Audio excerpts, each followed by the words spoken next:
Hi guys. Tonight I thought I'd cover something that's maybe a little bit different or somewhat off topic from the usual stuff that I've been talking about on this channel.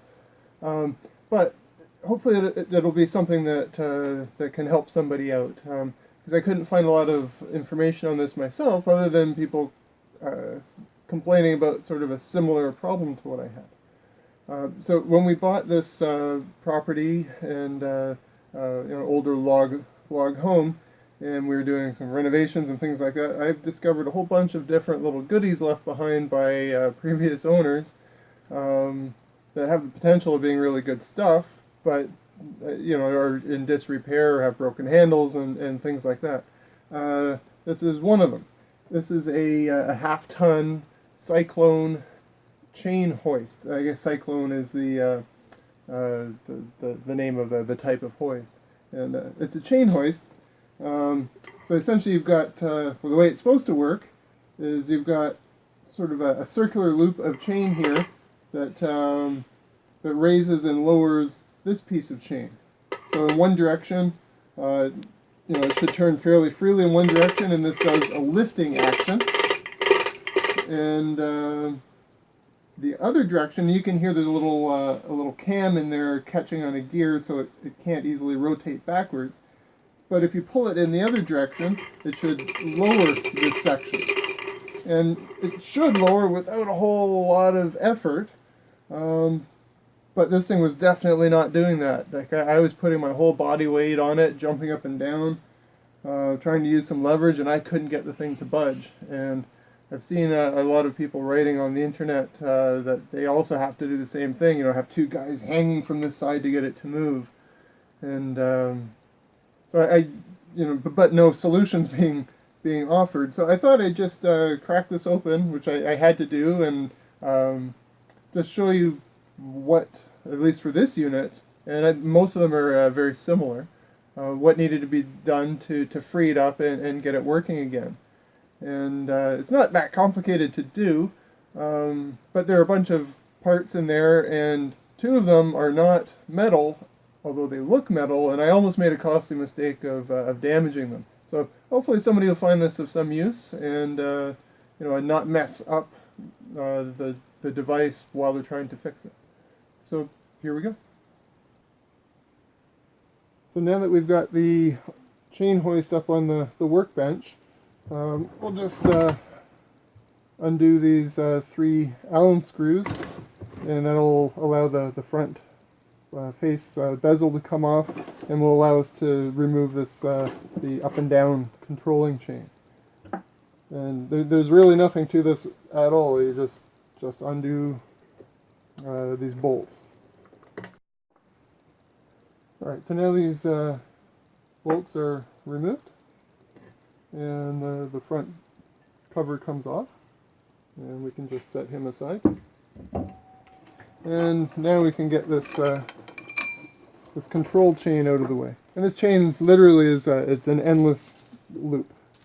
So I'll put him on the floor for the moment, and gives you a chance to see, I guess, how the chain would sit in here.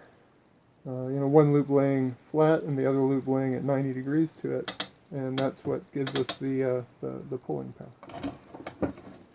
So the next thing we need to do is remove this nut and pull this wheel off. So I've had this apart just the other day, so it's not frozen on there very hard. When I first did this, everything was frozen up tight, and I think I let it sit for a couple of days with some penetrating oil, just to free everything up. I think I sprayed it once a day for maybe 3 or 4 days until the stuff loosened up, and was able to crack it loose. So once we've got it loose, you'll see that this is keyed. Hopefully you can see. There's a keyway on this center spline. So don't lose that key, it'll tend to pop out. But this guy lifts right out. Here's the cam that you heard clattering, and he's locking into into these wheels here on this gear. And that's what makes that noise as it goes around. And really this part here is the part that controls the braking, the lowering smoothly, or not smoothly if it's frozen up. So let me just move the main body out of the way for the moment.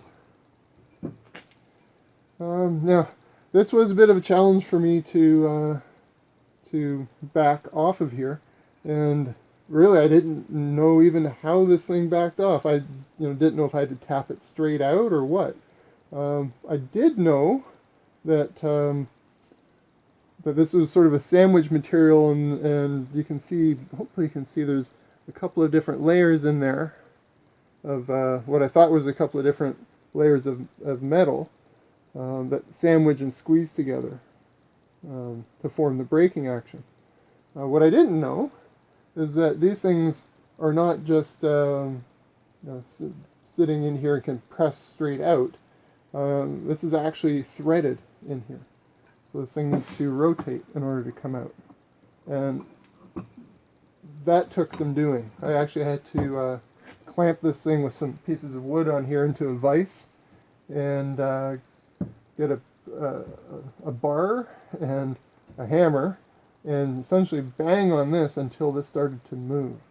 And once it started to move, then it was able to come out.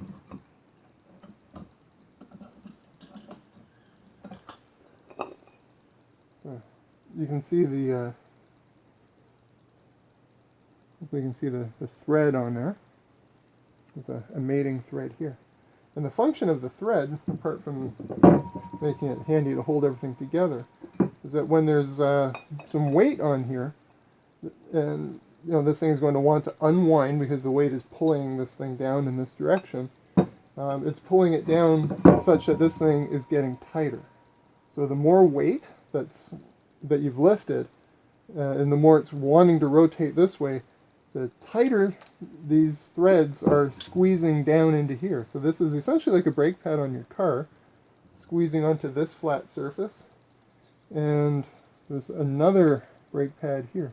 So it's clamping onto this surface and onto the gear here, as well as onto this flat surface. So the more weight, the more this thing wants to tighten, and the harder it's going to squeeze. And that's what allows the braking action, and it's basically an infinitely adjustable braking action. With my own body weight on it, it'll brake a little bit. If I have a ton worth of weight, or not a ton, this is a half ton. Say I've got 400 or 500 pounds, it'll brake that much more solidly. So the key here, and the problem with mine here, is that every surface was completely rusted up. So a lot of rust on this surface. What I thought these things were metal, and they're not. I'm not sure what they're made out of. Given the age of this, it wouldn't surprise me if it were asbestos. Yeah, but some sort of a soft material. And when I was trying to free one of them up, I was banging on it, and I gave it a little bit of a deformation, and I realized it wasn't metal, and I was able to sand it up and fix it. But essentially what you want to do, rather than banging on it, is you want to get an X-Acto knife or something with a very thin blade, and see if you can get the thin blade in between these sandwiches to lift them. And once you've lifted them and separated all of these bits of the sandwich apart, you really just need to get all the old crud off it. So I spent probably an hour and a half with some 100 grit sandpaper, nothing super fine, enough to take the rust off it. I also used some barrel cleaning solution for like a gun barrel cleaning solution that really eats away at the rust and metal debris, and just aids in that, and just made it smooth. I tried to, if there are some pits, if there's rust pits, that's not a problem, but what you need to do is get rid of any of the high points and make that as flat as possible. And same with these. all of these things need to be as flat as possible, nice and smooth. But don't oil them and don't grease them. And it's actually written.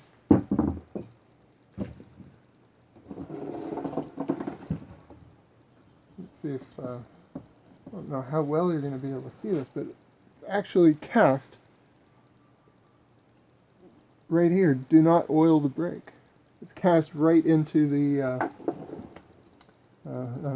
right into the frame of this thing, and yeah, it's really, we don't want, I guess, too much slippage.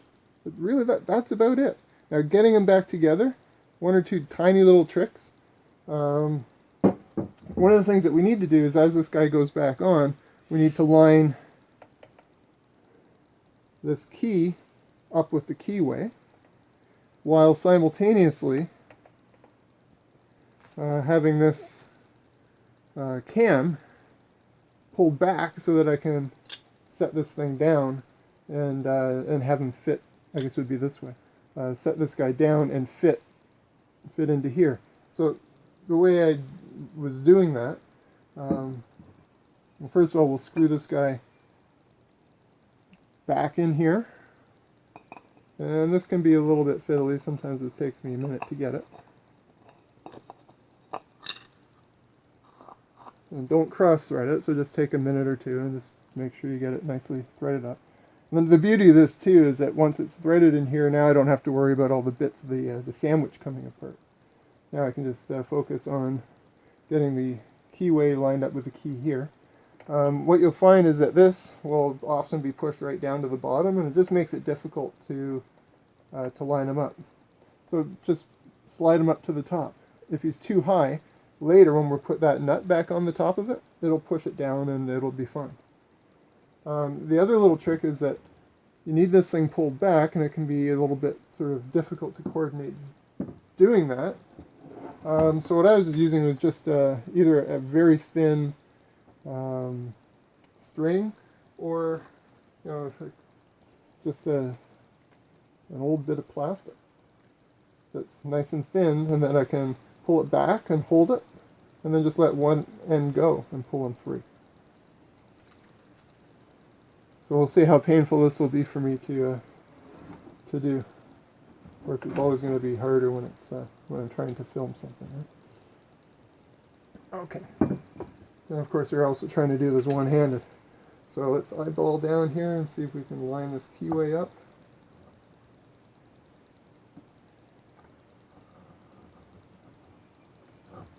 Okay. That seems to work out. So he's seated down there. So now I'll let go of one side. You can hear that cam click back into place. So now hopefully, and you can hear it, is clicking and releasing in that direction. So now we've freed this up. And you can see here, maybe you can see there's a little bit of wiggle between this body and that inner spline for the brake. And that wiggle will go away as soon as there's some tension on this, and that's what will squeeze this thing together. So yeah, now it's super easy, right? You just put the nut back on and tighten it up. And it's okay to grease and oil some of these things here. It's just the actual brake assembly itself that you didn't want to oil. And this doesn't really need to be cranked on super tight, I don't think. I mean, I don't have any of the specs, and I have no shop manual. I'm just sort of doing this by feel. Once we get this guy back on, then we put our control chain back on. And I did manage to forget to do this a time or two as I was playing with it, and it just means having to take it all apart again. And there's really no wrong way of doing it, since it's just a continuous loop of chain. And this little down arrow points sort of the down direction, which will be opposite of the hook, which will be the up side. And you'll see it'll fit with this. Little arrow is going to match with this arrow. There's really no wrong way of putting this on. It will really only go one way. line up the holes.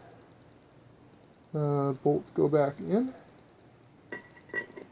Doesn't matter what order the bolts go. I just noticed that one of the bolts didn't have its washer still attached to them. The washer was still in that hole, so I just wanted to make sure I didn't have two washers on a single bolt. So every bolt has its original washer. So just sort of snug them up one at a time just so we get some even tension happening. And once they're snug, then go around again once more and squeeze them on tight. Again, I don't think this has to be on super crazy tight. Just a little pull on each one.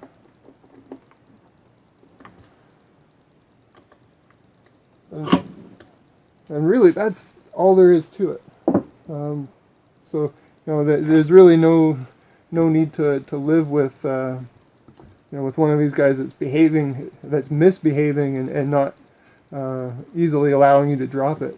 It may cost you an hour or two of time to sand everything smooth again, but it's not a difficult job at all. And I went from having something that could only lift to now something that's fully functional that can lift and drop and do everything it's supposed to do. So it's really an hour or two that's well worth it. So I guess we'll give it a try now.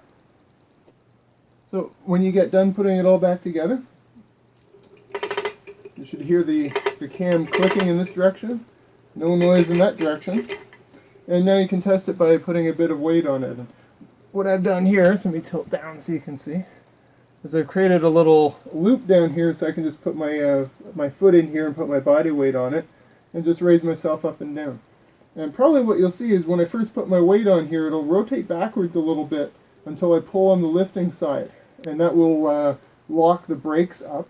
And from that point forward, we shouldn't have any backsliding. So let's just see if I can do this without pulling the house down or falling on my head. So foot goes in, weight goes on it. You can see it's rotating, loosening now. So let me just pull on this side here, get some tightening happening, and you can see it's not loosening anymore. But that was a little hook that I had, not part of this unit that just fell. If I pull on this side, it will loosen and down we go, and that side here raises. So hopefully, if you're having the same kind of trouble, this will have helped out a bit. And even if you're not having some trouble, at least, but have one of these things, maybe now you sort of understand or see what the guts of it do, and you'll know what the solution will be if it starts going this way with age. Right, thanks for watching.